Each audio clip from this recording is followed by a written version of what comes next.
The market thinks Lyft is a loser, and it has been as a standalone company. But to Amazon or Alphabet, it could be worth several times more than its puny market cap trades for. And at the same time, Lyft has just finally hit a scale to be operationally profitable, which makes an acquisition much more palatable. If Lyft is acquired, I could easily see its shares doubling from what is only a $7 billion market cap, despite being the second largest ride sharing app in all of North America.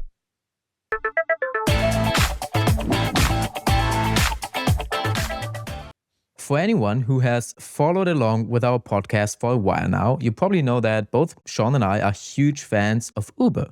In the US, at least, we've been happy to crown them as the winner of the ride sharing wars. So you're probably a bit surprised to see that today we've got its competitor, Lyft, queued up as a pitch. And honestly, I'm a bit surprised too. So without all the context that we normally give in the intro, I just have to ask you, Shawn, why are we talking about Lyft in this episode? Yeah, you're right. I'm probably the person least likely to pitch Lyft if you listen only to our bullishness on Uber. And to be clear, we both remain very excited about Uber's future. I think that's fair to say. But as we talked through the Uber thesis more and more, whether that be with our friends in the intrinsic value community or even at investment conferences, I just kept coming back to this idea that there is, in fact, something very interesting about Lyft, especially when you're considering the bear arguments against Uber. And we'll get into that. Which is not to say that both you or I think Lyft alone can take meaningful market share from Uber. I think those days are long gone, but that Lyft may be worth significantly more to, let's say, a robotaxi competitor when plugged into their supply of vehicles than as a standalone business. Is that also how you think about it today? That's the idea. Thinking about Lyft as an acquisition target. And so for companies like Tesla, Amazon with its Zoox subsidiary, or Alphabet with Waymo, there are some massive tech titans out there looking to build AV powered ride sharing services. And while Uber is too big to be acquired at a $170 billion market cap, they could instead opt to buy the second largest ride sharing business in North America, which has a roughly 30% market share for as little as $10 billion or less. And so, just for context, that is less than 1/20th of the market price for Uber to get you 30% of North America's ride sharing market share, while Uber has the other 70%. And so the difference being that Uber has a much, much bigger international business contributing to that valuation differential between the two companies. So it's not entirely an apples to apples comparison, but still, for a company like Alphabet, with almost $100 billion in cash and $125 billion in annual net income, assuming they don't spend it all on CapEx for data centers, $10 billion would be a rounding error for them to buy out Lyft at, a 30 to 35% acquisition premium. And yet, that could be the difference in Waymo being simply a producer of the tech behind autonomous vehicles, or also going after the market opportunity and having an app that allows you to book a self-driving car anywhere for a fraction of the price of a human driver. We will get certainly into the merits of that idea, of course. But just to clarify for the audience, Lyft currently has roughly a $7 billion market capitalization. But when Shawn says that a company like Alphabet could try to buy them for, let's say, $10 billion, that's meant to reflect something which is known as the control premium, basically meaning that for M&A deals to go through, where you're buying basically the entire company all at once, you can't just offer shareholders the price at which they basically could already sell their stock just in the open market. Usually, you need to add something like a 20 to 30% premium at least, which is how you get to the idea that Lyft could, instead of selling for $7 billion, be approximately sold for, let's say, $10 billion. And that's probably close to what a buyer would have to pay to convince both the management team and the board to give up control of the company and sell the business to someone else. And honestly, the amount needed could be much more than those $10 billion. That's true. And whether the right price is $8 billion, $10 billion, $12 billion, or even $15 billion, I don't think it would ultimately make a big difference to companies like Alphabet or Amazon if they were to decide that, hey, generally speaking, owning Lyft would give them a competitive advantage. And yet, as a Lyft shareholder, I mean, you're talking about, ranges of buyout returns from maybe 30% to 100% gains if the company were sold, somewhere in that range. And part of the reason I see that being possible is because at this point, I'm not convinced Lyft's business is genuinely being run in a way so as to try and beat Uber. And back during their 2019 IPO or back in 2017, when there were some scandals that rocked the public's perception of Uber and Uber started losing market share, there was maybe a real chance to tackle Uber. But now, just due to the reality of the network effects and the flywheels around Uber's business, I just don't think there's really an opportunity to do that anymore. And as you know, Daniel, ride sharing is all about unit economics at scale. And even with almost a one-third market share, that is not enough scale to be able to profitably compete in North America with Uber, which enjoys a much larger network of drivers and riders, making it the best place for drivers to therefore spend their time in terms of earning the most money per hour driven, and best app for riders to check first in terms of getting to their destination the quickest and with the lowest costs. So, all in all, I think this is probably the first company that we've covered here on the show where, from the start, we're framing this as an acquisition target. I think we did something like that for Roku as well, but that was later on in the episode. And this comes with risks because, well, if companies continue to pass on Lyft as an acquisition target, or Lyft refuses to sell itself because the management team does earnestly believe their ability to win at scale and become, I don't know, a multi-$100 billion company, then a deal could just never happen. And you would basically be left holding shares in a company that most analysts see as being pretty competitively disadvantaged relative to Uber, at least. It's a good point. And so, really, our assessment of the attractiveness of buying Lyft as part of our intrinsic value portfolio hinges entirely on how likely we think it is for the company to be acquired in, let's say, the next 12 to 24 months. And one thing we'll talk about later that distinguishes Lyft from Uber is that they have a subsidiary specifically devoted to managing the logistics of fleets of vehicles. And that is actually what could make Lyft attractive or more attractive as an acquisition target, perhaps more than anything else. And so where Uber has partnered with Waymo, so you can order Waymo's self-driving cars through the Uber app, Lyft has partnered with Waymo in a different way in Nashville, providing logistics services via its subsidiary FlexDrive to help Waymo ensure its vehicles are basically always gassed up and cleaned up as needed between rides, and then located in the most optimal places to reduce travel times for pickups. And just to be able to determine Lyft's attractiveness as an M&A target, I think we're going to need to just take a few steps back. So how about you paint the picture for us around how Lyft is currently positioned as a business, and then we can take a step back further maybe and talk about how Lyft got there in the first place. I mean, has Lyft, for example, always played second fiddle to Uber, or was there ever a time when, they could have been the real market champion? Just looking at the status quo, the North American ride-hailing market has matured into what I would call a stable duopoly, where competition is increasingly defined by service quality, reliability, and technological features rather than predatory pricing and trying to undercut each other on costs at all costs. And so that's important to know because for years, gosh, I remember taking Ubers where it would be like $8 to get across town. And you're sitting there thinking, hey, there's no way this is a viable business model. And between the cost of car insurance, wear and tear on the vehicle, fuel, and the driver's time, plus any meaningful kind of cut for the ride hailing app, there's just no way the economics could work out. And that's because they didn't. Those cheap Uber and Lyft rides were subsidized for a long, long time by venture capital money, hoping that if they could get you to try ride hailing, you'd eventually get hooked and not mind paying higher prices over time. So those were the good old days. And really, it's only been post-COVID that you've seen more normalized pricing in ride sharing. I still remember as a teenager, I mostly saw Uber as just a cheaper alternative to take a taxi. And that was basically the main value proposition. And I think the first time you pitched Uber to me, this was basically the picture I still had of that company. It was too cheap to be profitable. And to me personally, once prices have been raised, I didn't consider Uber just a viable option to get around anymore. Not if you compare it to the public transport that, at least in European cities, you usually have. And to this day, I know few people, probably because of that reason, who take an Uber in their everyday life. But I just got over the terms of like the last months and us presenting the company over and over again, a whole new appreciation for Uber as a company still, and especially the business model. I mean, Uber certainly proved that they have the market power basically to raise prices and just turn the switch. I mean, the operating leverage that we currently see is nothing short of breathtaking.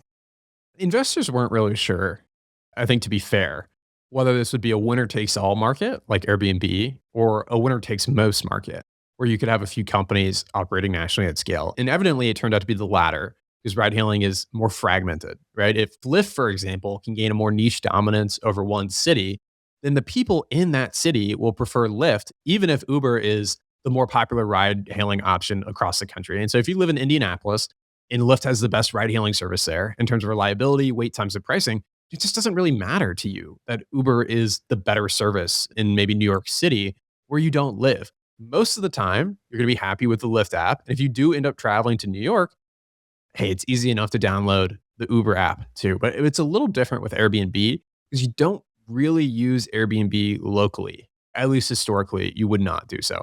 They are trying to change that by making it possible to book experiences like massages and fine dining on Airbnb. But for the most part, people use Airbnb to look at places to stay all around the world when they're traveling. So when they're leaving home, and if you're planning a trip, you might be choosing between Cancun and southern Spain or the Maldives, and you're comparing these options. And it's valuable to be able to do so all within one app, which is why I say that Airbnb's market is much more winner take all. There's really no room for a secondary player to exist because the service would be in aggregate so vastly inferior to the market leader, which benefits from being the go to app for alternative accommodations across much of the world. With the idea basically being, just to paraphrase what you said, the way that consumers use Airbnb just differs from ride sharing. And that opens the door for just different industry dynamics where Lyft can actually survive just with a fraction of the overall market share if it dominates, let's say, a handful of specific areas, whereas no such second place player ever exists in alternative accommodations to then challenge Airbnb, since the service is just much less localized than the ride sharing business is. Exactly. And despite the disadvantages of being a smaller service, where you have fewer drivers, making it more challenging to compete with Uber on wait times, Lyft has demonstrated what I think is remarkable resilience. At the start of this year, they actually stabilized their market share at 30%, up from 26% 3 years ago. And Lyft's strategy has been to lean into its identity as really a pure play mobility specialist, focusing primarily on North America, though that is starting to change after its acquisition of Free Now, which is giving Lyft some exposure to international markets. But still, as we were talking about, Lyft has successfully targeted the gaps in Uber's network, focusing on underpenetrated geographic segments like college towns and smaller US cities like Indianapolis, where Uber has failed to gain the same traction comparatively. And these kinds of markets have accounted for around 70% of Lyft's growth in the second half of 2025. And by focusing on these less dense ride sharing environments, Lyft avoids some of the competitive intensity of major metro hubs like New York or San Francisco, allowing for more brand loyalty to Lyft specifically in those places. Is that basically what the bulls are most excited about with Lyft, besides the M&A optionality that we've talked about, that they could basically continue to carve out markets on the margins from Uber? The bull argument for Lyft as a standalone business is that Lyft's valuation discount relative to Uber represents maybe something of a market inefficiency of sorts that does not account for the company's improving margin profile. With Lyft achieving positive operating margins actually for the first time in its history during this past year. And so you could also argue that its valuation does not reflect Lyft's successful international expansion efforts either that I alluded to a minute ago, nor its potential with FlexDrive to really be the go-to service that AV companies outsource their fleet management burdens to. Do you buy that? Do you think that's enough for a company to be attractive to us? I don't know. I mean, I'm more interested probably in Lyft as a takeover target because don't get me wrong, there are no shortages of challenges facing Lyft that we'll discuss.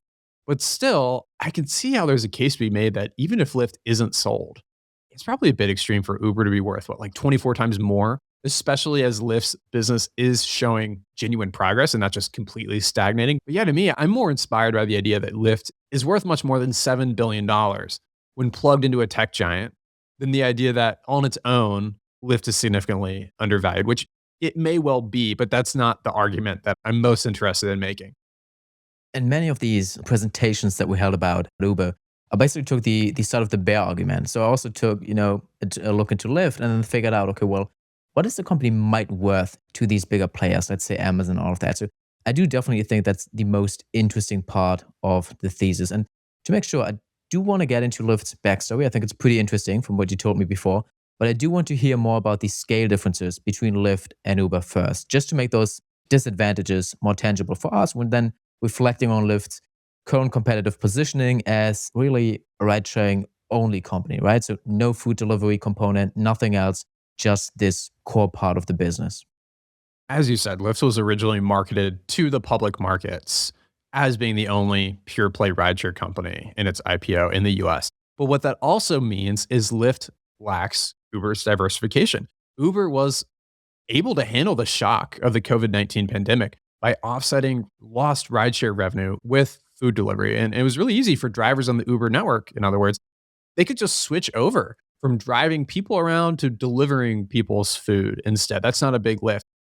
Literally, Lyft, though, did not have that luxury and struggled to maintain their robust network of riders and drivers and people keeping them engaged with the app. And as such, Lyft had to really frequently boost its driver incentive programs. And so these are like temporarily higher payouts per ride to maintain the supply side of its business. And otherwise, it would risk its entire business crumbling. Uber does not really need to subsidize drivers in the same way anymore, at least not in North America.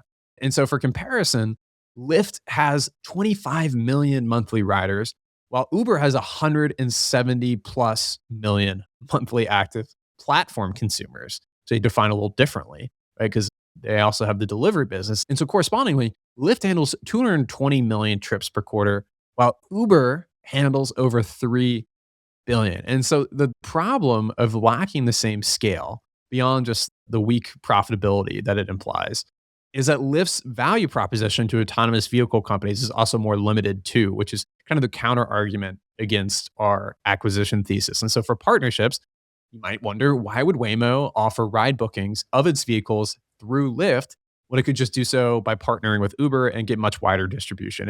And that's a separate conversation, I think, from Lyft's attractiveness as an acquisition target. But yeah, I mean, that explains why Waymo has only really partnered thus far with Lyft on behind the scenes fleet management services instead of prioritizing the ability to book Waymos through the Lyft app, which I think may end up happening later this year. But still, it was clearly not the thing they were most excited about doing with Lyft. I guess the only reason for such a partnership would be to, get access to the cities that Lyft dominates. But then you also got to ask yourself, how much is that actually worth? I mean, way more likely cares more about the bigger markets, which are dominated by Uber, compared to, let's say, Indianapolis. And no hard feelings to anyone from Indianapolis, please. Well, as much as I would like to say that we've covered all the bear arguments against Lyft, I think there are a few troublesome stats we should still go through. One dynamic is that Lyft's core user base is just not growing particularly fast. They've seen lower growth rates of 9% per year versus 23.5% annually for Uber since late 2019. I mean, we're talking about compounding that every single year. A 14 percentage point difference over 7 years is massive. And so Lyft has also had the lowest engagement per user with the slowest relative growth, looking at Uber and DoorDash in comparison. And so it's actually pretty interesting that New York City publishes this really granular monthly data around paid rides, because in a Morningstar analysis I saw, they were able to then analyze more than 1 billion line items over multiple years of data and found that Lyft has lost market share at what I would say is an alarming rate of 1% per year compounding since 2020 in New York, while Uber and Yellow Cabs have gained share at 0.24% and 0.73% annually, respectively. So while Lyft has been able to push out Uber in these smaller markets, it's fading away in the most valuable ride sharing markets there are, which does very much put their long term viability in question to an extent. And even more so if the profitability they finally achieved then starts to fall off. That would be devastating. The most surprising stat to me, if I heard you correctly, is that yellow cabs were able to gain market share, apparently. And I know these prestigious yellow cabs driving around in New York City, but I wouldn't have thought that they are still relevant today and actually getting more relevant by the day, if you believe these stats. I mean, one thing that's helped boost margins is that, Lyft is earning more nascent advertising revenue now by showing ads in the Lyft app, which is kind of going the Uber route, which have by now a pretty successful advertising business. How do you think about that? It's true. I mean, I think there's a mixed bag here since the added profitability may be coming at the expense of user experience. That's how I think about ads generally, right? Most riders view ride sharing as being pretty fungible. As much as we'd like to think as Uber shareholders, they're not really loyal to a specific brand. And more so, they're interested in simply just getting the best price or having the shortest wait time, similar to how many people think about airlines, right? So unwanted pop-up ads could turn users away if they're already a bit skeptical of Lyft. And so Uber actually so firmly believes in how damaging it is to their customer relationships to show ads in app that for the most part, they've been completely unwilling to do so, at least on the mobility side of things. I think the catch 22 for Lyft is that to gain market share, it would need to reduce pricing, but doing so then risks alienating supply, as in making it less attractive for drivers to allocate their time to the Lyft app if they will be earning less per ride, basically. And that's where you would get this negative feedback loop where reduced supply correspondingly increases wait times, which then suppresses customer demand. But the point being, and why Lyft's positioning has seemed so precarious, in my view, is that if Lyft engages in a pricing war with Uber to steal market share, Uber just has the strength to outlast Lyft in any prolonged battle. But do you think Lyft's international pivot might change this dynamic that we have seen in recent years now? As you know, my co host Shawn and I are obsessed with analyzing companies. But you probably have noticed from personal experience that talking stocks is not everyone's favorite hobby. And I'm reminded of that every time I bring up investing at dinner or when I'm out with friends. They tolerate it for about 10 minutes, but then I get this look. The one that says, "We get it, you love stocks, but this is not the place." So Shawn and I thought, why not build that place? And we did it. It's called the Intrinsic Value Community. Our members range from pilots and firefighters to lawyers and engineers, but also hedge fund managers, actual rocket scientists, and CEOs. And despite those different backgrounds, what connects all of us is the passion for value investing and continuous learning. And each week, we host live calls, covering everything from vetting the group's best stock pitches to analyzing portfolios, investing case studies, and conversations with expert guest speakers who are either prominent portfolio managers, CEOs, or authors. And the best thing is that if you ever miss a call, we have a library of recordings for watching back every single call we've ever hosted. And if you prefer reading over watching, well, then we have dedicated spaces in the community to share write-ups, discuss investing ideas, or just your thoughts on the general market. And multiple times a year, we bring the community from the virtual world into the real one, including private dinners in Omaha for Berkshire Weekend and meetups in New York City to explore, hang out, and most importantly, talk stocks. Our last cohort of members brought together 20 incredibly thoughtful people, some of the sharpest investors that Shawn and I have ever met. And if you want the chance to learn alongside people like that, you should join our waitlist at theinvestorspodcast.com/intrinsic value community. That's theinvestorspodcast.com/intrinsic value community.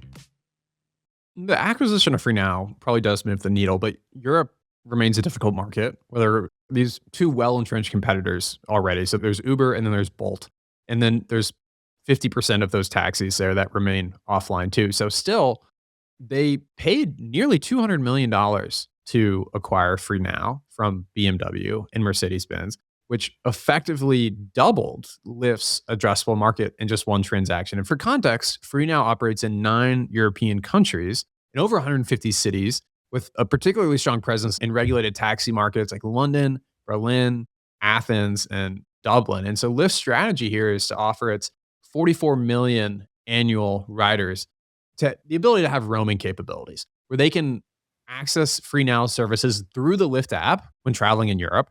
And FreeNow's 6 million annual riders are prompted to use Lyft when visiting North America too. It is pretty interesting, although I do not yet know what scale they will reach. I personally don't know anyone who has actually tried out that service yet. Before we go further though, and basically also sour too quickly on Lyft as a company, let's look at the company's backstory because, again, it's pretty interesting from what you told me before. And maybe then from there, we can get into the whole AV strategy going forward. So Lyft was launched in the summer of 2012 by computer programmers Logan Green and John Zimmer as a service called Zimride, because Green was inspired by the ride-sharing dynamics he saw on a trip to Zimbabwe, actually a few years prior, where he noticed that there were these fleets of vans that were funneling people around the city that just, in his words, just seemed to work. And so Zimride is literally short for Zimbabwe Ride, and ironically has nothing to do with the fact that the other co-founder's name is John Zimmer. But yeah, Zimride began as a long-distance carpooling company focused on transporting folks from college campuses after Green himself was finding it very difficult to go back and forth between UC Santa Barbara and LA to visit his girlfriend.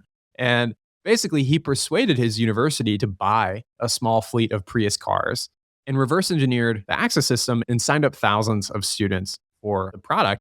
And it works, but he found out that it didn't solve the larger problem that he became obsessed with, because a campus car share does not help you get back and forth between different cities. And so from there, Green tries Craigslist ride sharing and then discovers that getting into a stranger's car is very uncomfortable, to say the least, especially at this time.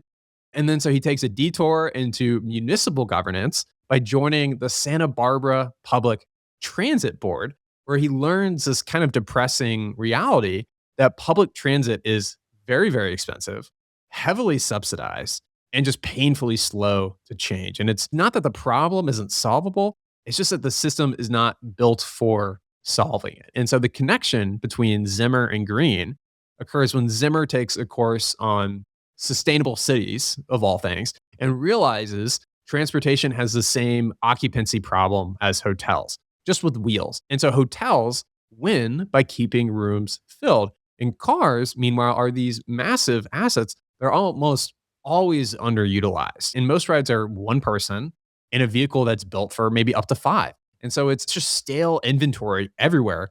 Plus, you're emitting gasoline and it's bad for the environment and all that kind of stuff. So, this insight is what proves to be very valuable for Green. It's kind of funny how Airbnb's success story also kind of revolves around Craigslist in a way. I mean, for Zimride, Craigslist doesn't necessarily scale because you can verify who's picking you up. And this is the moment when Facebook's platform opens up to developers. So Logan Green then realizes, wait a minute, you can build ride sharing on top of Facebook's platform, which means you can then see real identities and mutual friends, basically. Then suddenly the whole experience changes. You're no longer entirely stepping into a stranger's car, which, just the general idea is pretty uncomfortable. You're stepping into a car driven by someone who shares friends with you. And that's just a lot less scary to think about.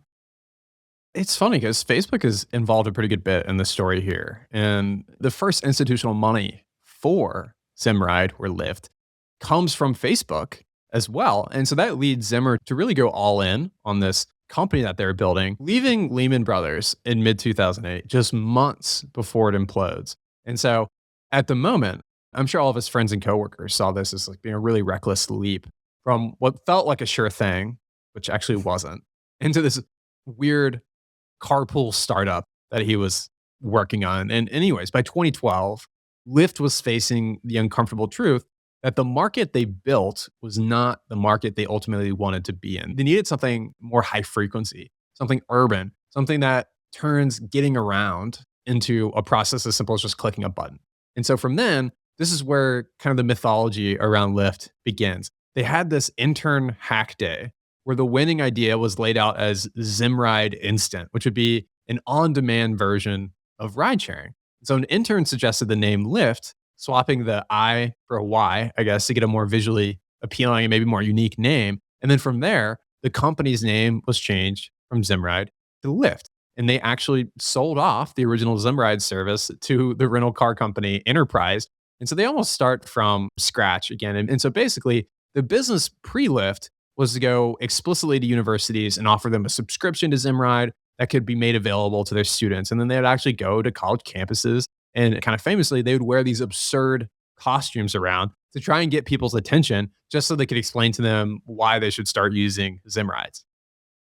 I mean, it sounds kind of goofy, but these were guys that actually had legitimate business backgrounds, at least for Zimmer, who you mentioned was at Lehman Brothers. And whenever I think about that, I kind of have to think about one of our members in our intrinsic value community who is now running a successful hedge fund in Hong Kong. So his life is working out pretty well, but he started at Lehman Brothers in 2008. So I always have to think about that fact when we mention the company. But, for Zimmer, giving up on Wall Street to basically run a ride sharing business and running around college campuses in animal costumes just sounds absurd. So that is the kind of out of the box thinking and also boldness, I think, that defines really a handful of tech unicorns that came up during these 2010s. And it honestly sounds like something that Brian Chesky, who's the CEO of Airbnb, one of our biggest holdings, would also do, if you ask me. No, it really does. And obviously, enterprise sales packages are not the direction this industry ultimately moved in. And so instead, obviously, they realized that they needed to charge the user directly on a per ride basis, which was just so funny to say because that idea came from an intern. And another thing that seems goofy now is that they used to explicitly encourage riders to sit in the front seat, not the back, and they would push drivers to fist bump their riders as basically a ritual. And I mean, it just sounds so corny. But when you're getting into somebody else's car, some random stranger's car for the first time to do this ride sharing experiment, I guess it actually maybe did break the ice and maybe some of the discomfort. So you just have to remember what a foreign concept this was back then. And getting people to try ride sharing in the first place was such a big obstacle, even though we kind of take it for granted now as being so common. Yeah, that's very true. And I mean, you had Uber, on the other hand, which has been operating basically with professional drivers and felt threatened by Lyft as a cheaper peer to peer alternative. So they actually tried to get it shut down, which failed. And then Uber decided to compete directly by basically pivoting UberX with professional drivers into the same kind of peer to peer model. And that's what really makes the beginning of the ride sharing wars that would get fairly ugly, from poaching talent, which is something that we nowadays see in AI, to intentionally ordering and then canceling orders to disrupt their competitors' operations. Well, beyond the fist bumps, what originally drove Lyft's popularity were these fuzzy pink mustaches attached to the front of their cars. And gosh, I still remember these actually. And it was really clever. You'd see these cartoonish cars driving around. You couldn't help but wonder, what the heck is that all about? Until someone would finally tell you about Lyft and capitalize really on that curiosity. And so, anyway, that was a brilliant move early on. But there is a limit, of course, to the effectiveness of pink mustaches. And the gimmick gets old after a while. And also, for certain types of customers, it's just going to be a non starter from the beginning. Nobody wants to order a ride to a serious business meeting and pull up in a car with a big pink mustache on the front. So, Lyft did start moving away from this, but you can really appreciate the creativity that Lyft's co-founders had. And to your question earlier, no, there was never really a period where Lyft was the favorite over Uber. But man, Lyft has always been scrappy. And I was just surprised to learn that. Ever since the beginning, Lyft raised a fraction of the fundraising that Uber did, but they made every dollar go so much further. And it's the little things like this that honestly made the business work at the time. At first, you might think, spending money on too many animal costumes and pink mustaches is not the best way to do it. But then again, as you mentioned, if you see that on the street, it just caught your attention back there. But jokes aside on all the mustaches, while that's highly creative and probably also efficient in the beginning, I do think, and you mentioned that, it kind of limits your target customer in the long run. And you have to think about, how do we actually go to the masses with the idea that we currently have? And when you say they burn through money quickly, is that why the IPO followed even before Uber's? The only time Lyft took the initiative in raising capital, was as you kind of mentioned, was when they IPO'd in 2019 before Uber did. I really think it was necessary for them to do so. And up to that point, there was all this pent up demand and excitement to invest in ride sharing in public markets. There's really no way to do so. And as such, even with Lyft having to admit that they were firmly in second place behind Uber, they could still profit from being really the first mover to public markets. And if Uber had IPO'd first, especially if it hadn't gone well, then you could imagine that Lyft might have just canceled the IPO altogether, because if Uber couldn't attract as many investors as hoped, then for goodness sake, Lyft was going to have an even tougher time doing so. And so by the time the IPO arrived, Lyft was no longer being framed as a company destined to be acquired or suffocated, though. It was framed as the first public representative of a new era with billions in bookings, billions in revenue, massive growth, and massive losses. The bullish story was premised on potential scale, rider frequency, and the dream of being able to easily book multimodal transportation with bikes, scooters, and maybe even autonomous vehicles someday, as we've now started to see. And the bearish story was that, especially at that time, Lyft wasn't even remotely near profitability. I mean, we're talking like negative 80% operating margins. And so it was truly unclear whether this type of business could ever make money at all. It's just crazy. I mean, it feels like a lifetime ago actually now. But before COVID, I remember the IPO happened still, and it's safe to say that Lyft didn't flop at all. I mean, the market gave both, Lyft and Uber a very warm reception. Basically, Lyft IPO'd at a $25 billion valuation, considering minus 80% operating margins. It's just incredible. And they raised, I think, about $2 billion in free cash, and yet now Lyft is valued at less than one third of that amount. So many years later, so they destroyed a lot of value in the last years for public shareholders, especially. And I think it's fair to say that Lyft, it just didn't live up to expectations. But that probably says more about the outlandish mistakes that Mr. Market can make in hindsight, and perhaps also how much the market has soured on Lyft today than it does about the actual progress the business has made in between. Because we can say there definitely has been progress.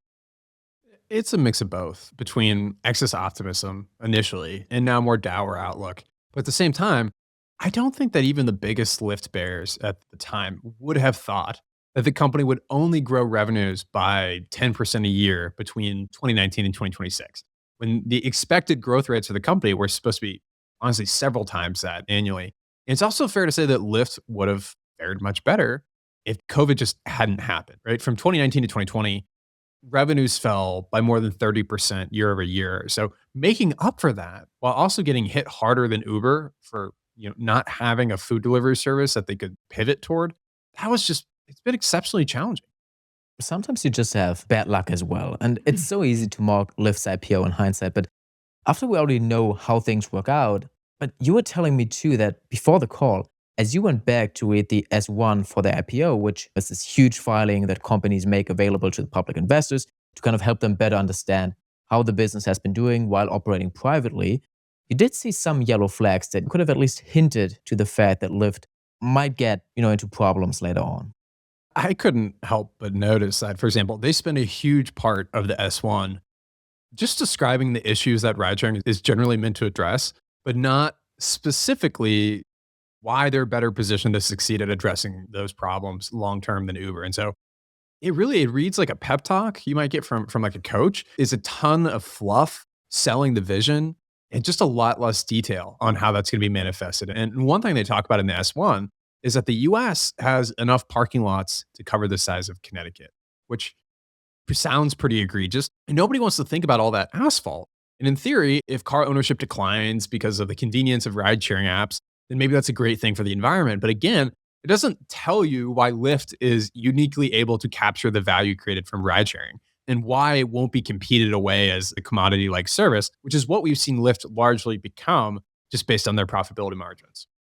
If there's one thing I learned, then that it's never a good sign when a CEO points out a problem that basically everyone would agree, but hides the fact that their own company and the competitive position they're in are just not enough to solve the problem, at least in the best way. And even if we have some gripes with Lyft and how they manage the business and their failure to create value for shareholders since IPO, I do really like that word scrappy that you used before to describe Lyft. I think from Logan Green's trip to Zimbabwe, which is what really helped spark the entire ride-hailing movement in the US, to then roaming college campuses, pink mustaches on cars, and just compelling sales pitches to investors delivered at IPO.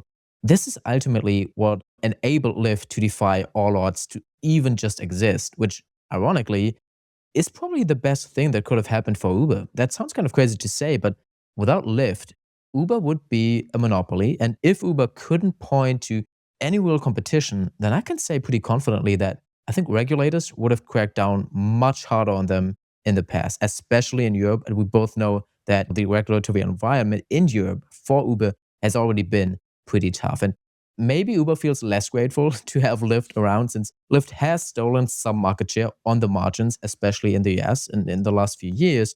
But in the grand scheme of things, I think Lyft has allowed Uber to just create huge amounts of market value under the cover of having serious competition. Not to say there hasn't been intense competition at all, but you know what I mean. Lyft has been structurally the number two for a very long time. And so they've kind of pressured Uber, but have hardly been an existential threat at any point in their existence. All the while helping keeping the regulatory scrutiny off of Uber, at least in North America. I have to agree with you on that. It's a really weird thing to say, but Lyft has been a blessing on net for Uber shareholders. It's something you cannot often say about the biggest competitor of your business. But moving on then from the story of basically Lyft's rise to the strategy looking forward, how is Lyft thinking about the future of ride sharing as AVs become more mainstream? And is it any different from Uber's perspective at all? There's a lot of overlap. Lyft believes the future of transportation will be a hybrid network that combines human drivers with autonomous vehicles. So human drivers aren't going away anytime soon. but we will continue to see more AVs on the roads, which will actually probably underpin increases in per capita ride sharing usage. I mean, Uber published their Q4 results a few weeks ago, and we saw some really interesting data about how in Austin and Atlanta, just bringing Waymos and other self driving vehicles into those markets that you can order on the Uber app or other ride sharing apps has increased the frequency with which people use ride sharing. So maybe people just don't like the idea of having to sit uncomfortably with a stranger in a car. And that just convinces more people that to use Uber and Lyft more often if they can bypass that. But really, the idea of the hybrid network is that basically human drivers are still essential to have in your network as a ride sharing company because of the dramatic variability spikes around customer demand at certain times of the day, like after work or before and after major sporting events and concerts. And so a fixed fleet of AVs roaming the city just cannot handle those sudden surges. So you need to have human drivers who can be notified when there's a jump in rider demand and then go online to complete requests. That's just essential to have. And even just recently, we saw there was a snowstorm that went across Texas and a lot of the South. And you saw AV companies saying, hey, we don't want to risk our technology, pull our Waymos off the road. And then all of a sudden, without the human drivers, get a totally AV reliant network, you would lose the ability to maybe even an emergency situation, pick people up who are stranded on the side of the road or who need groceries delivered to them. A lot of that gets lost. And so that's why I think we're not moving to a future where it'll always be entirely AV. I think there will always be a mix of human and AVs that complement each other. The great thing for this in the business model that Uber has is that you have variable costs. You only pay them when they're also driving. So, having them basically stand aside until you need them is something that Uber can do, which is not hurting them financially, which is just a great thing for the business model itself. Obviously, also for Lyft, but Uber is significantly further ahead in that journey. And I think a hybrid network also ensures, that riders have a reliable ride regardless of whether there's an AV available, while human drivers provide the, as you just said, necessary basically redundancy as the technology scales. And I think that all makes a whole lot of sense. And if you want to hear more about that, you can also listen back to the Uber case where we talked about that plenty. And maybe you could also talk about, can that really persist forever though? I mean, at some point, AVs probably become so cheap and superior, honestly, to human drivers and so efficiently managed. We talked about the management systems that both Uber and especially Lyft have, that you just don't need human drivers at all anymore. Although we just said, you need them for redundancy, but maybe that's 20 years away. But that's still this big terminal value concern that the market definitely has with both Uber and Lyft. What do you think happens then? How do you see that risk 20 years out? Oh, it's a good question, Daniel, and one I feel like I'm always asking myself. And I have to say, if I were a driver, I'm not sure I would find Lyft's CEO's response very comforting at all. I've actually listened to a few of his interviews, and I do like him. He's an impressive guy who had this really incredible career at Amazon, and he took over Lyft in 2023. But even so, Lyft has just proven to be a difficult turnaround. And essentially, one of the points he made was that the lifespan for a driver on Lyft's app is only a few years on average, or even less. So rather than trying to reassure current drivers that they'll have jobs in the distant future, his message was really, as I interpreted it, that by the time this all comes to fruition, drivers today will have very much moved on to other jobs anyways. So don't worry about it now. And, hey, more or less just enjoy the ability to make money from giving rides today. And maybe to put it charitably, it's honest, but it's not comforting. And where he loses me though is because he will then sometimes start talking about this idea that will still have humans in AVs as part of ride sharing, but rather than being drivers, they'll serve these other purposes, almost like flight attendants for an airline. They'll make you drinks, they'll serve you snacks, and maybe even tell you about the history of the area you're driving through. At least if you listen to Lyft CEO David Risher on what might happen. Gosh, maybe I should listen to that. I'm not sure what to think of that idea. I'm the type of guy, as you kind of alluded to before, that books an Uber and then chooses the option where they don't speak to you throughout the entire ride. I hope that doesn't make me feel like I'm a bad person, but just I drive much more comfortably in silence. And I think the worst case for me would be to have an entertainer sitting there whose entire job is talking to me. So, yeah, I don't think that's a great idea, both for the people who ride, but also I'm thinking about the pay for that job. And I can't imagine it would be great, probably even worse than you're currently being paid as a driver. I don't know. I don't feel it's worth even going deeper into this idea, I guess. Or would you say otherwise? I don't think so. I don't see it happening either. But hey, maybe we'll be wrong. But getting back to how the company has discussed AVs over the long term, Lyft believes AVs can reduce the cost per ride by more than 60% by removing the cost of paying human drivers, which is the biggest cost item for ride sharing companies, as we know. So perhaps the most disruptive element of Lyft's roadmap for the future is actually its partnership with a company called Tensor. And so this collaboration aims to create the world's first consumer owned, Lyft ready, as they call it, autonomous vehicles. And so Tensor's robocars are powered by NVIDIA's DGX platform. And I don't know really what that means, but anytime you mention NVIDIA, it sounds great. And they're designed for private ownership effectively and are also equipped with software that allows them to then be deployed on the Lyft network when the owner is not using them. Very similar to what Tesla has envisioned with its cars and this idea of robo taxis. So this would flip upside down the traditional economics of car ownership. Instead of a vehicle being this depreciating asset that sits idle maybe 95% of the time, a Tensor robocar can generate revenue for its owner around the clock while not being used. And Lyft envisions providing these robocar owners with fleet management services, cleaning, charging, and maintenance through FlexDrive, thereby creating a new revenue stream for Lyft. Gosh, there were so many questions coming into my head when you kind of mentioned this. And I mean, firstly, how am I just hearing about this? Especially when it's a partnership with NVIDIA, you usually immediately see it on X or somewhere else. And I haven't heard about this before, but I gotta say, I look at a picture here right now, and these things, they look pretty cool. They kind of look like a spaceship. And I would say that by the looks of it, they probably are positioned in the luxury segment too, I would say. And they also claim to be the only level 4 autonomous vehicles that you can own, which would actually place them ahead of Tesla, which is not at level 4 yet, because you can't actually buy a Waymo at the moment. I have no idea about Tensor's viability as a business. I'm going to guess the odds of survival are stacked against them. I think it's a cool concept, but they need to be able to produce these at scale. And well, for Lyft to be betting on them, I think that shows the challenges of being the second place player in the market. While Uber enjoys a close relationship with Waymo, Lyft is looking to cozy up to players on the margins that are more like long shot bets because that's who's most excited to work with them. And if Tensor can actually produce these at scale and add their vehicles onto Lyft's supply network for rides, then that would be a huge boost to Lyft's prospects. But also, I'll believe it when I see it. It's exciting, but man, there's such a big difference between prototypes and scaled production. It's much easier to make something really, really cool once.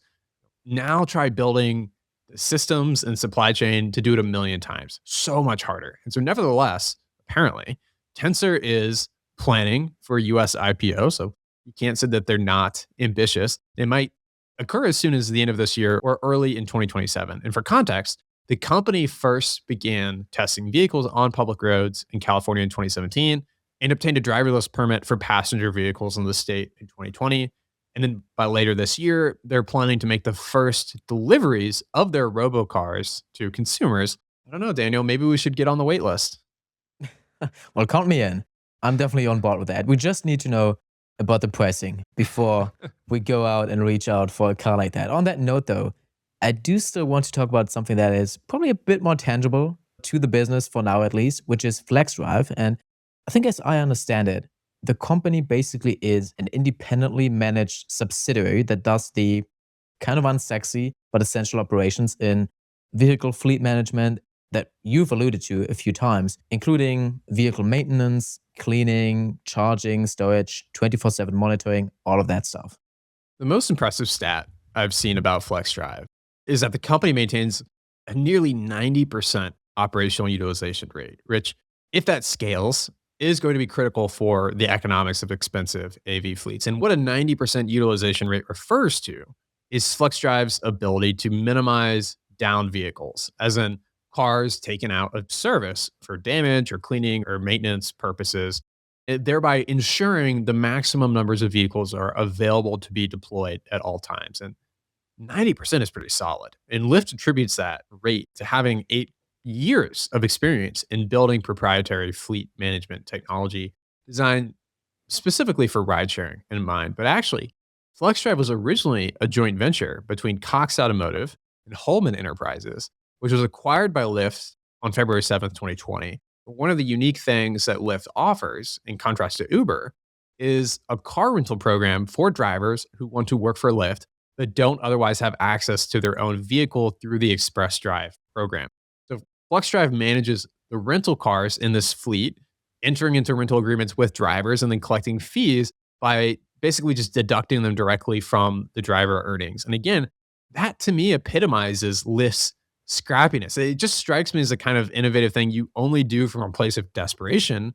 But now it offers this potential for creating much more value for them when extrapolated to AV fleets. And as we'll see later this year, FlexDrive will manage a shared fleet of Waymo vehicles in Nashville that allows for vehicles to be dispatched on both the Waymo and Lyft apps to maximize utilization, regardless of which platform the rider uses.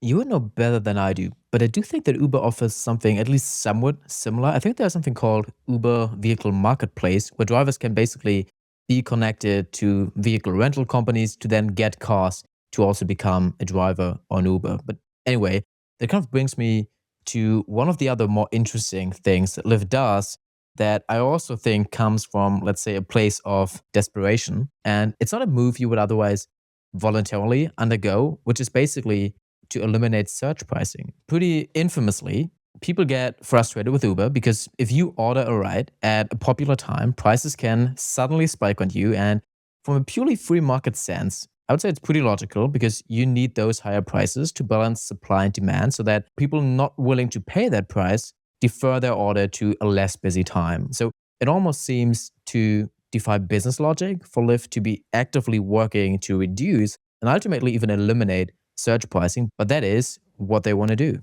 I was just thinking myself that we need to talk about surge pricing. So, yeah, while most would assume a company would want to maximize revenue from surges in demand, Lyft is betting that customers will so greatly appreciate efforts to limit surge pricing, they'll hopefully be more loyal to Lyft at other times. And so, as you said, I think that's clearly only something you do when you're trailing a market leader by a fairly wide margin and you're looking for something dramatic to try to change that up. But so far, the results have been clear. Surge pricing has fallen more than 40% year over year on Lyft per management team. And so by sacrificing short term high margin revenue that surge pricing can generate, Lyft is aiming to solve a major pain point for riders. The company believes that predictable, reliable pricing will increase rider conversion, grow market share, and build lasting loyalty. And so it's a calculated gamble that a better ride experience, fueled by a stable and satisfied driver base, is a more durable competitive advantage in capitalizing on temporary spikes in demand. And I actually don't hate it. And as an Uber shareholder, it does make me a little nervous. This is a huge pain point. And even if it turns out to be economic suicide, the fact that Lyft is doing it could maybe push Uber to do it too, which would then set what I worry is a costly precedent. And I can't blame Lyft for doing it. If you're playing to win long term, even when everyone is counting you out, this is probably one of the moves that you'd make. We've recently sold our PayPal stake, and I went into a lot of detail on why we did so in our intrinsic value community and also in our free newsletter. But I bring this up because I think that the last thing that could save PayPal going forward is probably some sort of activist investor taking over who doesn't care about what's logical in the short term. You need someone who is okay with hurting the business in the short term to then fully turn it around to basically have a better future. And this Lyft situation reminds me of that. Taking down surge pricing hurts the company's fundamentals right now, but it also vastly improves the customer experience. And finding ways to compete on price with Uber is pretty much essential to Lyft's survival. But ultimately, Lyft wants to convince people to not think about ride sharing as purely commodity as a service, which means not simply comparing rides on cost and wait times, but also considering other factors like, for example, whether you have a credit card that gives you extra points when booking a Lyft. I mean, airlines have famously tried to do this for years, right? Every airline has some kind of loyalty program and special credit card, and it works to an extent. But at the end of the day, the median passenger, me included, is always going to choose the most direct route or the most affordable flight, depending on what the person is optimizing for. And basically, it's the same as in ride sharing. I agree with you there. And if Lyft shares were priced ambitiously at all, this would be the first thing I'd be pointing my finger at as a concern. It's very difficult to turn an inherently fungible service into one that's not being judged purely on commodity like merits. But when you think of Lyft as a company that has had the majority of its IPO valuation destroyed, with the shares just looking like they've been absolutely left for dead, they may actually just have enough success with this and caps on surge pricing to materially support the business. And so, from a big picture perspective, I'm not sure how much these promotions or caps on surge pricing change anything, but still, at a $7 billion market cap and sub 1% operating profit margins, anything that pushes them toward unexpected positive growth or margin expansion could lead to big jumps in the stock since sentiment is just terrible. I'm not sure that's the most compelling argument we've ever made on this show, but the point remains really bad sentiment can create this asymmetry where if something good does happen, the stock can pop. I do want to come back to kind of the innovative things that Lyft is doing. For some, you mentioned that Lyft will be operating in Europe and also Germany soon through acquiring Free Now, basically, which is a service you already mentioned. They bought it from BMW and Mercedes-Benz. And they also announced to bring AVs to Germany streets in 2026. And I think also some other cities in Europe too, like London and the big ones. So I'm excited to see that. If it actually will happen, if so, count me in. I will definitely try one out. But how do you think about these leaps into Europe and also these other innovative features? Do you think that will change anything for Lyft in the bigger picture comparing to Uber, basically? I think it's interesting because these partnerships with major brands like Delta and DoorDash already account for around 20% of all rides on Lyft. So this is not entirely marginal. The Delta Airlines partnership, for example, began with Rider Rewards, has since expanded to provide transportation for flight crews using Lyft Pass, which is Lyft's paid subscription service for businesses that allows them to offer discounted or free rides to their employees through Lyft. And again, it would feel like grasping for straws a bit if we were talking about Uber and them bragging about getting Delta Airlines crew members to start using their service regularly. But at Lyft's size, it might not be entirely trivial, especially if they can have similar luck across all of their promotional partners in getting them to start paying for Lyft Pass for their employees. So, I mean, I don't know, but that's speculative. But what isn't speculative, and again, really stands out to me as an Uber shareholder, is the data around driver preferences that Lyft reports. Because they're so good? Or what exactly is about them? So Lyft has reported a widening lead in the preferences among drivers who use both Lyft and Uber, with the gap apparently reaching 29 percentage points in 2025. And assuming that's true, and Lyft obviously has its biases, that is really, really shocking because honestly, I would have thought the opposite. While Uber can offer drivers a much bigger network of demand to tap into, again, we see that scrappiness out of Lyft because they're out of desperation, willing to do something that Uber is not, which is to provide earnings guarantees to drivers. Lyft is actually far more transparent, I've learned, about what drivers can expect to make than Uber.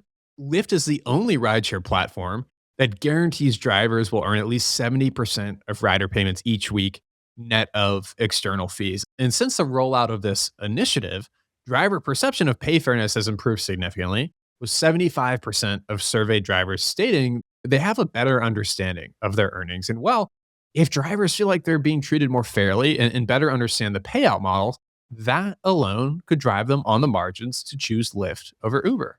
It definitely sounds like it could become a problem for Uber in the long run. That said, though, it is not enough to make drivers happy, right? Whenever you take an Uber, it seems like the driver is signed in both for Lyft and also for Uber, which means they will ultimately decide to drive for the provider that delivers more customers or more drivers to them. And as long as that's Uber, even better pay on Lyft won't be able to change the fact that most will drive for Uber. However, if you then combine cheaper prices, especially when we talk about search hours, you could see how this does initiate a shift in the long run, at least. Lyft also does things like offering payments to drivers for delays, respecting drivers' time in a way that honestly is very uncommon in this industry. Drivers now receive automatic earnings increases with Lyft if a ride takes 5 minutes longer than estimated due to unexpected traffic, which really ensures that their time on the road remains worthwhile when working for Lyft over competitors. And then another thing they do, which is probably even more niche, but really matters to a cohort of riders and drivers, is that they offer a Women Plus Connect feature, which prioritizes ride matches between women and non-binary drivers and other female riders. And so it goes without saying that this would appeal to many women or members of the LGBTQ community. And actually, drivers use the feature report that they feel significantly safer too. So the program's nationwide expansion has apparently contributed to a 24% increase in women and non-binary drivers being activated onto Lyft's supply network. It really does seem like Lyft is winning on the margin with almost everything they do.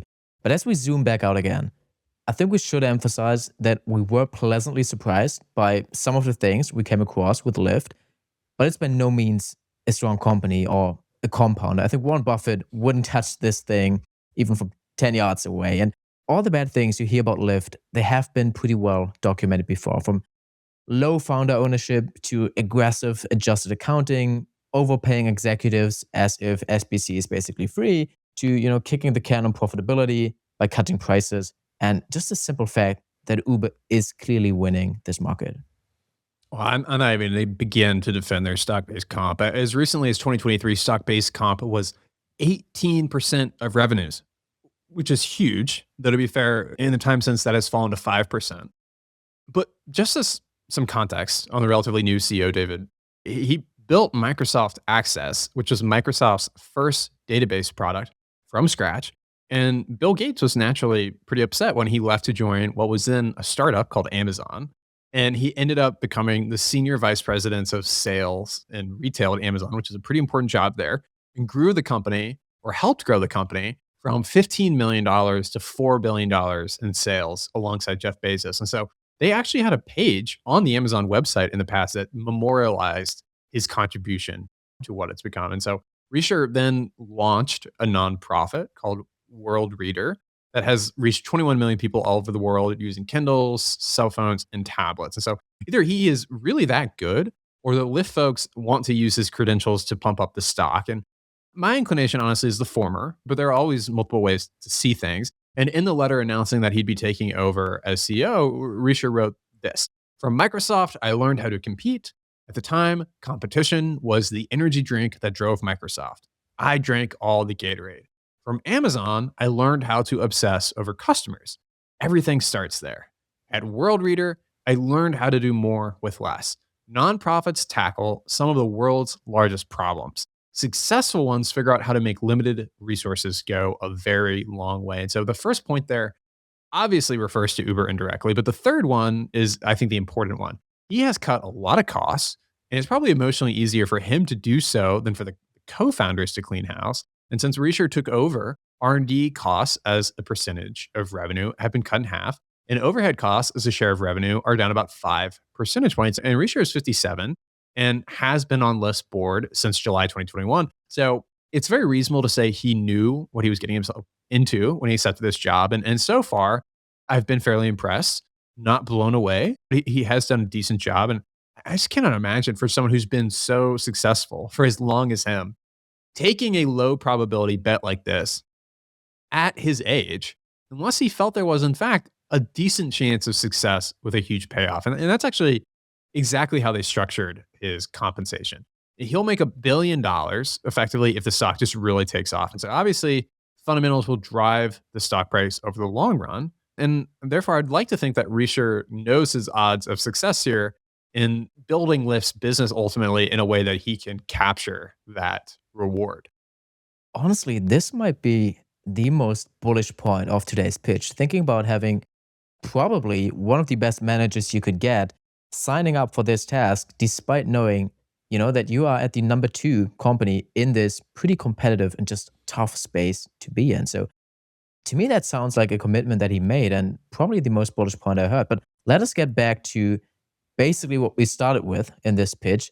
Could Lyft actually be acquired? What do you think that looks like? Who are the companies that could acquire it? Who is the best fit? What do you think about it?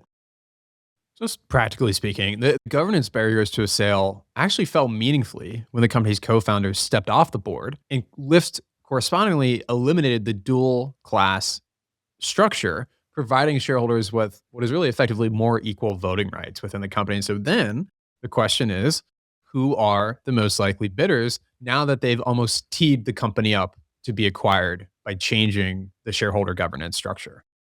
A company that we have never mentioned when we talked about it is DoorDash.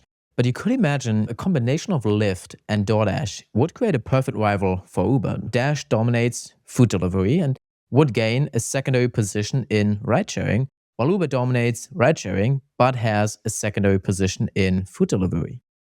DoorDash and Lyft actually already do have an official partnership tying Dash Pass to Lyft benefits, which is exactly the kind of like bundling logic you might expect to see before a deeper integration occurs. But this could also just be as far as the relationship goes too. So it's speculation. But DoorDash has shown though it's willing to do meaningful M&A after buying up companies like Deliveroo, and we covered DoorDash a while ago on the show, and we've also mentioned Amazon before, and this is going to be more speculative too. But through their AV subsidiary Zoox, they could quickly level up their presence relative to Waymo by partnering with Lyft's existing demand network and really their operational know-how around fleet management. So FlexDrive could very well be the missing link for many autonomous technology companies like Zoox or Waymo. And for automotive manufacturers, maybe like Ford or General Motors, that possess the technology for autonomous driving, but lack the operational backbone to run a consumer facing service. So I could even imagine some more traditional automobile brands actually being interested in Lyft too. It certainly seems like the pressure to do a sale is mounting internally, right? I mean, I've read about the proxy battle going on here. You've basically got an activist investor in Engine Capital LP, which owns about 0.8% of Lyft, formally requesting that the board, quote, immediately initiate a review of strategic alternatives, specifically including a sale or merger of the company. Rightfully so, Engine Capital has argued that Lyft's standalone prospects are limited because it lacks the scale and diversification of its main competitors, which we've been talking about the whole episode. Yet, as we've been alluding to today, Lyft would be, in Engine Capital's words, an incredibly valuable asset to a handful of companies in this space, minus Uber, which of course would never be approved to buy Lyft over monopolistic concerns, but there's plenty of other buyers out there potentially. I think I'll go ahead and ask a simple question that's pretty tough to answer. So why has nobody acquired it yet? Because these acquisition rumors, they have been around for years now. You've heard about it every year after year, and still there has been no buyer yet. I think the problem comes from the stuff you buy with Lyft. Since it isn't just an app, it is a regulated, low margin, operations heavy marketplace. That would be one way to think of it. And so the other argument would be that the most likely buyers out there can get the distribution benefits of Lyft via partnerships instead of owning the whole mess. And so I should mention too that regardless of financial performance or activist pressure, a hostile acquisition was previously nearly impossible due to Lyft's governance structure. And so, as I was saying before, when the co founders Logan Green and John Zimmer held Class B shares that granted them 30% of the total voting power, you just couldn't have an acquisition unless they wanted to sell, despite the fact that they only actually had an economic interest in 2.5% of the business.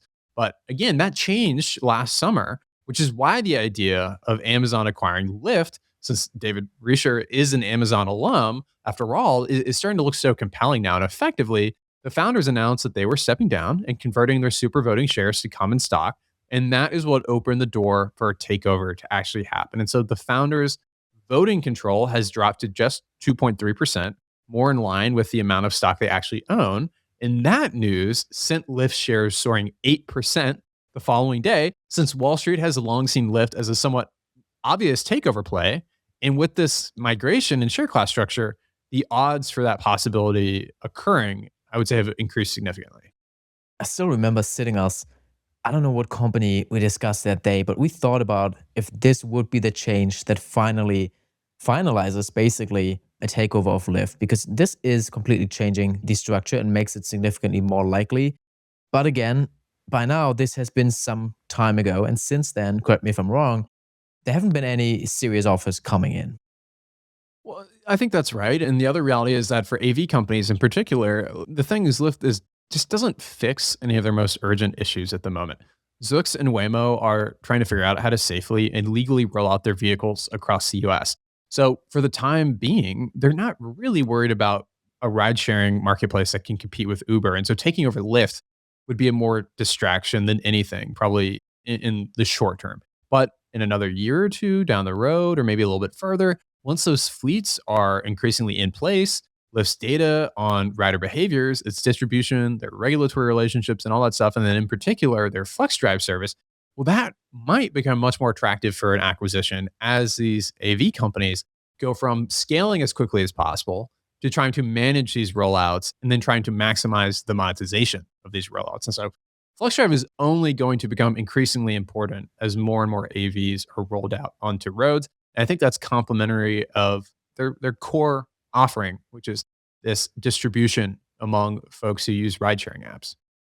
So then it almost sounds like we would be a little too early to the Lyft acquisition thesis, at least now, because I'm guessing it will be longer than a year or two before AV companies go from scaling at all costs to actually prioritizing monetization more meaningfully, which is what Lyft can actually help them with. At least that's how it sounds to me. Or maybe only FlexDrive would get acquired. I mean, that might create some value for shareholders too, but not nearly as much as if the whole company was sold.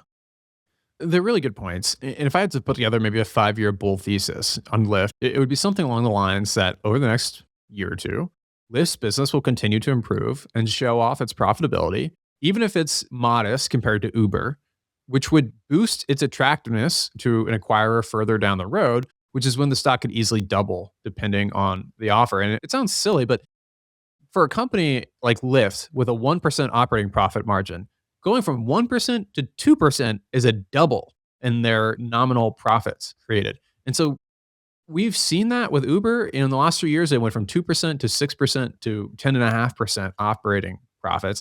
And that's how you get basically 100% year over year growth in operating profit generation. And, anyways, the point being, Lyft is at a similar inflection point. I don't think they'll reach the same scale of profitability as Uber's, but still, once you start seeing operating profits, double and triple just from going from 1% margins to 2 or 3% margins, that it doesn't sound like much, but it actually is a big deal for how the stock is valued. And so with Lyft's valuation being so being down, I don't think it would take that big of an offer to drive really a dramatic upward swing in the stock or just some slightly better results. And as you said, unlocking some value in FlexDrive would be nice, but FlexDrive was only acquired for $20 million back in 2020.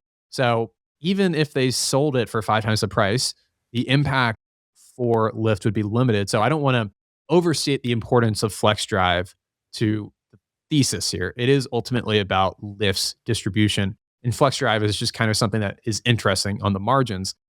For M&A to have any consequence for Lyft shareholders, you need a bigger part of the company included in the sale. Just spinning off FlexDrive is not going to be enough to move the needle. And this is why we usually stay away from special situations, because in this case, at least, it feels so speculative compared with the investments we usually like to make. I mean, do I know whether Lyft will be acquired at all? And if so, at an attractive price relative to today? Or is it FlexDrive, the only part of the business, that is interesting enough for external buyers? Otherwise, with Alphabet continuing to plow ahead, benefiting from AI and, the digitalization of advertising, why not just keep putting more money into the blue chip that we know works perfectly fine? I think it's fair to say we both find the latter more attractive generally. It feels like we're about to move on to the valuation part of the episode. And before that, I should say that yes, I agree.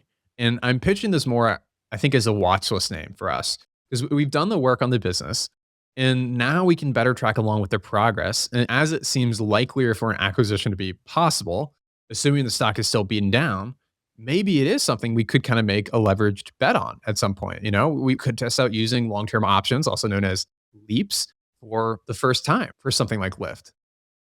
Well, now we kind of digress from the value out here, but I mean, jokes aside, though, there are situations in which this can make sense. I would be worried about our ability to act, though. I like concentrated portfolios also because you can keep track of all your positions all the times. And we're already at a point where I think being 100% involved in everything that happens in our companies can get a bit difficult. And then beyond that, if there are two people making the decisions, it also takes time to act up on anything actually when it comes out. So I'm not sure that's a perfect setup for going into options, but who knows? At some point, we might even try that. And all that said, how about we finally do it? How about we go into the valuation? I don't think we need to spend a ton of time on it, but not looking at it would be considered a crime on this show. Besides the founders forsaking the voting rights on their shares by converting share classes, it really doesn't look like Lyft is a company that is otherwise preparing to sell itself from an operational perspective. And that's a bit of a challenge to my thesis. Normally, these kinds of companies would be simplifying their operations, maybe spinning off or winding down parts of the business. But Lyft is making big acquisitions and partnerships and even returning hundreds of millions of dollars to shareholders via buybacks, which are sorely needed after years of dilution. And so from 2020 through 2024, Lyft's share count compounded at more than 6.5% a year, which is a massive rate of dilution. And so that's just very painful as a shareholder, especially when growth has been disappointing too. And if a company is growing sales at 100% a year, sure, maybe the dilution is worth it. But for Lyft here, I think we could have lived without it. And so as part of their turnaround, you've seen them flip that dynamic around and actually begin to shrink their share count by 6% a year. And so, anyways, share count reductions are just one component of the valuation. And looking at things through more of a DCF lens, as long as revenues keep growing between 7 to 10% a year or more, I think it would be reasonable to suspect that Lyft's operating margins could rise by a couple percentage points over the next 5 years, maybe even to as high as 10%, with Uber reaching 20%, let's say by 2030, up from really what is effectively 0% today, which would, as we saw with Uber about 2 years ago, lead to this massive inflection in profitability. And some part of me thinks genuinely we are starting to hit that with Lyft. I mean, considering how negative their margins have been for a long time, that might sound ambitious to some, but as you said, when Uber hit profitability, their business inflected to profitability very dramatically. You see these huge jumps in margins. Well, from advertising to AV partnerships and just the simple benefits of scale, I probably don't have any issue imagining that operating margins could eventually hit the range of 8 to 10%, maybe in 5 years from now. And then if you assume that in this new era of profitability, they continue the momentum with share buybacks, I could easily see the share count decline by a few percentage points a year, especially if the valuation remains suppressed, because each dollar of buybacks would go further toward reducing the number of shares outstanding. And with that said, in a base case, using what I'd call a pretty modest exit multiple of maybe 14 and a half times operating profits projected for 2030, I get a fair value for Lyft of about $26 per share, which is actually a meaningful premium to where the stock is currently trading. And so the range of outcomes though is very, very wide here. And we've seen this with a handful of companies in the past. And so I could just as easily imagine a bear case where revenue decelerates further, the share count starts to grow again as they invest in share-based comp to attract talent to help with the turnaround, and operating margins only expand a few percentage points from their current level, if really at all. And in that situation, I would argue that Lyft's fair value is maybe as low as $6.50 today at best, which would be really grim. And again, that's the bear case. And yet, I also feel like the scenario I'm painting is relying revenue growth and some margin expansion still. So you could actually be much more bearish on the outlook of the business, which makes you feel like there's an asymmetry to the downside. And so if you look at a bull case, you could probably see them continue to take some market share in the US and in Europe, continue to grow their ads business, and then effectively leverage AV partners into their network. And in that scenario, I could probably see the company being worth as much as $50 today. So that's the tough part about investing. So you don't know which of those outcomes or something in between it'll be. And in this case, the underlying business is just so mediocre with some serious downside risk that I can't imagine us investing in the company on the premise that as a standalone business, it could be undervalued. Though, and I know this is contradictory, I wouldn't be shocked if things do work out for Lyft in the coming years. They've leaned into some niche but effective ways to challenge Uber, from Women Plus Connect to blocking surge pricing and guaranteeing driver earnings. And we see a couple more quarters of strong results. I could actually get much more excited about Lyft's outlook. But for the time being, I think we agree it's an interesting watch list company at best, with maybe a blended fair value that kind of approximately matches today's prices, while also making a fairly compelling acquisition target potentially. But the problem is guessing on when or if that would happen is just unknowable. And those are not exactly the types of situations that either of us like to bet on. I mean, we recently talked about learnings of the past year and a call given to our community. And one more thing that I could add to those is that, more of a general learning probably is that the best companies, they tend to surprise you with more good news, whereas not so great companies, they tend to surprise you with the opposite. And Uber is an example of a company that tends to surprise to the upside, and then Lyft historically has been the opposite. So that doesn't mean it has to continue, but more often than not, that is what it means. Well, with that, let's look ahead to next week. Want to give us some hints for your pitch? Well, next week, we look at a company that both Shawn and I know from being a user of the app. And it's certainly one that is, I would say, dividing the investment opportunities. Some see it as the leader of its space and a potential 100-bagger. Others see it as more of a hype mobile game. So I just felt I have to look at it because, I couldn't forgive myself missing this if it turns out to be the next big thing. And maybe one last hint. The company has an animal as a mascot, and I'm quite confident that you will have seen memes of that mascot all over social media before. All right. I'm looking forward to it. As always, to close things out, let's go with a quote today from Jeff Bezos. Since Lyft's CEO, after all, is a Bezos disciple, he says, quote, "I think frugality drives innovation, just like other constraints do. One of the only ways to get out of a tight box is to invent your way out." So I've actually been pretty impressed by Lyft's ability to remain relevant and survive with far fewer resources and advantages. And on that note, we will see you again next time. Thanks for listening to TIP. Follow the Intrinsic Value podcast on your favorite podcast app and visit theinvestorspodcast.com for show notes and educational resources.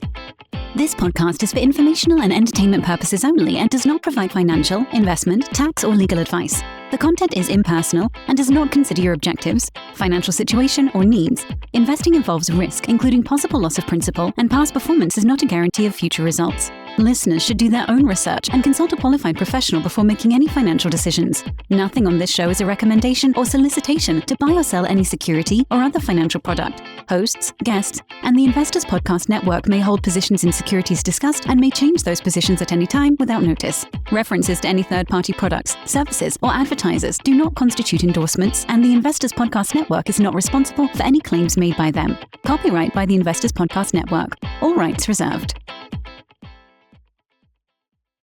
The beauty of Uber's model is that the vehicles are not on their balance sheet, and drivers can opt to make themselves available in response to demand in real time.